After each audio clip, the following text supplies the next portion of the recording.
जय माता दी दोस्तों, पीएम मिश्रा के चैनल पर आप सभी का स्वागत है। तो दोस्तों, कैसे हैं आप लोग? आशा करती हूँ आप लोग अच्छे होंगे। यह बताने के लिए कमेंट में जय माता दी जरूर लिख दीजिएगा। तो दोस्तों, आज की वीडियो में मैं आप लोगों को बताऊंगी कि हम लोगों को नवरात्रि में सुबह कितने दीपक जलाने चाहिए, शाम को कितने दीपक जलाने चाहिए, तथा दीपक किस तेल का जलाएं कि घी का जलाएं, लंबी बाती का जलाएं कि गोल बाती का जलाएं।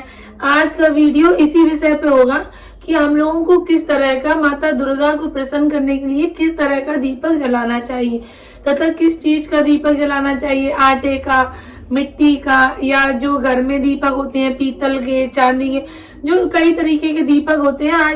आज इस वीडियो में बने रहिएगा। आज ये सब जानकारी मैं आप लोगों को इस वीडियो में देने वाली हूँ दोस्तों। तो सबसे पहले जय माता दी दोस्तों। आपको बता दूं कि नवरात्रि में सुबह के समय हमें एक दीपक घी का गोल बाती का जला के रख के ही दुर्गा सप्तशती या दुर्गा चालीसा का पाठ करना चाहिए। पहले हमें दीपक जलाना है, फिर चालीसा या दुर्गा सप्तशती का पाठ करना है। समझ में आ गया दोस्तों? दूसरी बात, शाम के समय हम लोगों को 9 दीपक जलाने चाहिए, चाहे वो आटे के जलाओ, लेकिन एक ही बार जलाने हैं, दोबारा उन दीपक को उपयोग में नहीं लाना है। चाहे आटे के जलाओ, आटे के छोटे छोटे दीपक बना के भी आप जला सकते हैं, चाहे मिट्टी के जो छोटे छोटे दीपक आते हैं 9, वो जला सकते हैं। घी का गोल बत्ती का दीपक होना चाहिए। तो रात के समय, संध्या के समय हम लोगों को माता की आरती के लिए 9 दीपक का दान बताया गया है। और दीपक, अगर हम लोग आटे का दीपक बनाते हैं तो हम लोगों को इस चीज का ध्यान रखना है कि आटे के दीपक में हमें चोंच नहीं बनानी है। आटे के दीपक गोल बनाए जाते हैं जिसमें हमें चोंच नहीं बनाई जाती। कुछ लोग जैसे आपको दिखा दें, जैसे ये दीपक है, ये दीपक है, इसमें ये चोंच बनी है। कुछ लोग इसी तरीके की चोंच आटे के दीपक में भी निकाल देते हैं। वो चोंच में आटे के दीपक में नहीं निकालनी। आटे का दीपक गोल होना चाहिए, थोड़ी बहुत डिजाइन बना दे तथा उस पे हल्दी कुमकुम से रंग दे, तो इससे मतलब अच्छा लगेगा। और मतलब माता की आरती करने में चोंच नहीं निकालनी है। घी का और गोल बाती का दीपक ही जलाना है। ठीक है दोस्तों, आप लोगों को समझ में आ गया। और लंबी बाती का दीपक तो लक्ष्मी पूजन में, जो कि हम पिछले वीडियो में भी आपको बता चुके हैं कि लंबी बाती का दीपक और तेल का दीपक लक्ष्मी जी की पूजा में जलाया जाता है। पार्वती जी या नौ दुर्गा की पूजा में हम लोगों को गोल बाती का और घी का दीपक ही जलाना चाहिए दोस्तों। तो दोस्तों, आप लोगों को बात समझ में आ गई होगी। मैं बता दूं हम लोग किस तेल का दीपक जला सकते हैं। हम लोग जलाते हैं सरसों के सॉरी दोस्तों, हम लोग घी का ही दीपक सिर्फ जलाएंगे। जो हम लोग अखंड ज्योति जलाते हैं वो लंबी बाती की जलाते हैं। अखंड ज्योति लंबी बाती की जलती है क्योंकि अखंड ज्योति कई दिनों तक जलाई जाती है। मतलब अखंड ज्योति वृद्धि, मतलब आयु में वृद्धि करने के लिए, धन वृद्धि के लिए। तो अखंड जो जलाई जाती है वो लंबी बाती की जलाई जाती है।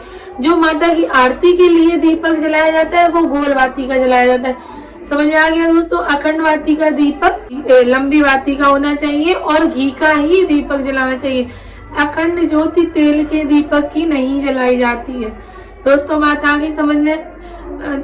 आप लोगों को मैं आसानी से समझा दे रही हूँ कि हम लोगों को सुबह के समय एक दीपक जला के माता की पूजा करनी चाहिए। दुर्गा सप्तशती या चालीसा का पाठ एक दीपक घी का गोल बाती का जलाना है। शाम के समय 9 दीपक आटे के हो तो बहुत ही अच्छा है। उन दीपक, मतलब ऐसे दीपक जलाएं जिनका हमें उपयोग में नहीं करना है। मिट्टी के दीपक या आटे के दीपक, 9 गोल बाती के घी के दीपक शाम को जलाना है। माता के मंदिर लेके जाओ, घर में माता की पूजा करो, आपको शाम के समय 9 दीपक जलाना है। और आपको बता दें, लंबी बाती का दीपक आपको जलाना है अखंड ज्योति में। जो ज्योति 9 दिन परमानेंट जलती रहती है, उस ज्योति में हम लोगों को लंबी बाती का दीपक जलाना है, वो भी घी का, तेल का दीपक नहीं। तेल का दीपक बता चुकी हूँ कि तेल का दीपक लक्ष्मी वृद्धि के लिए होता है, आयु वृद्धि के लिए होता है, ये सब हर चीज की वृद्धि के लिए होता है। और गोल बाती और घी का दीपक होता है हमारे ध्यान को एकाग्र करने के लिए, ध्यान स्थिर करने के लिए। तो दोस्तों आपको आ गई बात समझ में कि हम लोगों को किस तरह का दीपक कब जलाना है। लंबी बाती का दीपक पितरों की पूजा में, लक्ष्मी वृद्धि, किसी पेड़ के नीचे अगर हम लोग दीपक जलाने जा रहे हैं तो लंबी बाती का दीपक जलाना चाहिए। पीपल के पेड़ के नीचे कड़वे तेल, सरसों के तेल का लंबी बाती का दीपक जलाना चाहिए। बेलपत्री के पेड़ के नीचे घी का दीपक जलाना चाहिए। तुलसी के पेड़ के नीचे घी का दीपक जलाना चाहिए। लंबी बाती का हो, किसी भी वृक्ष के नीचे अगर हम लोग दीपक जलाते हैं तो वो लंबी बाती का हो। भगवान शंकर, भगवान विष्णु, माता दुर्गा, ये सब माताएं और देवताओं के लिए जब हम दीपक जलाते हैं तो गोल बत्ती का दीपक जलाते हैं, क्योंकि इनके चरणों में हमें ध्यान स्थिर करना होता है। अगर हम कोई मनोकामना के लिए, उम्र वृद्धि, आयु वृद्धि, धन वृद्धि या किसी भी चीज की वृद्धि के लिए हम लोग दीपक जलाते हैं तो लंबी बाती का दीपक जलाते हैं। और दीपक हमें कभी भी खाली नहीं जलाना है दोस्तों। दीपक में कुछ चावल के दाने या तिल, लौंग, इलायची कुछ भी डाल के कभी भी दीपक, घी और बाती को अकेले नहीं जलाना है। कुछ भी चावल का एक टुकड़ा, घी, फूल का एक टुकड़ा या लौंग, इलायची, मतलब कुछ भी, काली मिर्च डाल दो, चाहे तिल डाल दो, कुछ भी एक चीज आपको डाल के जरूर जलाना चाहिए। दोस्तों आ गई आप लोगों को बात समझ में। घर में आप पीतल का, मंदिर में हमेशा आप लोगों को एक दीपक ऐसा ले जाना चाहिए जो हम किसी और के दीपक में अपनी ज्योति ना जलाएं।